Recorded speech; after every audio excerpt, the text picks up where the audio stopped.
Alors que TF1 lancera sa matinale en janvier, la présentatrice de Télématin, Marie Portolano fait une amusante annonce pour que les téléspectateurs restent fidèles à France 2. Janvier s'annonce caliente sur France 2. Les téléspectateurs les plus matinaux auront droit à un peu de nouveauté, en ce début d'année 2024. Il y a quelques semaines, TF1 créait la surprise en annonçant le lancement d'une toute nouvelle émission diffusée le matin. Un programme d'accueil et d'information présenté par un certain Bruce Toussaint.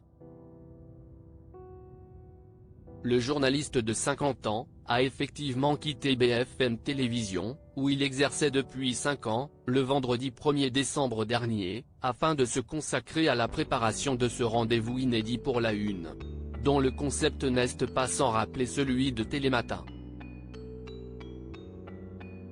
La drôle d'idée de Marie Portolano pour convaincre les téléspectateurs de continuer à regarder Télématin depuis cette annonce, Thomas Soto et Marie Portolano, qui officient ensemble sur France 2 depuis septembre, sont régulièrement interrogés dans les médias afin de savoir s'ils redoutent l'arrivée de leurs concurrents.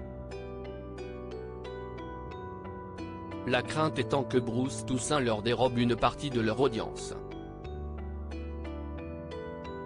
Si le tandem se veut jusqu'ici rassurant, ils vont prendre un peu de téléspectateurs et c'est normal mais on va se battre.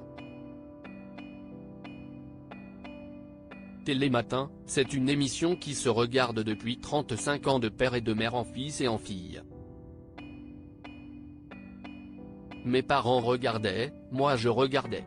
Donc il n'y a pas de réunion de crise, assurait l'animateur au micro de Europe 1 au début du mois. Sa complice, elle, a visiblement eu une idée originale pour convaincre les habitués de ne pas zapper sur TF1, le 8 janvier, on sera nus, a-t-elle scandé avec humour dans les colonnes du Parisien, ce vendredi.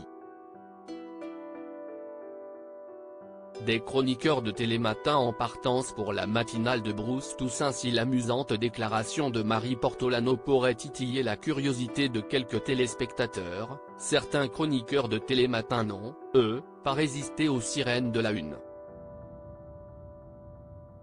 Maud Descamps quittera par exemple la matinale de France 2 pour rejoindre la concurrente. On ne va pas jouer les faux culs. Oui, Maud Descamps s'en va à TF1.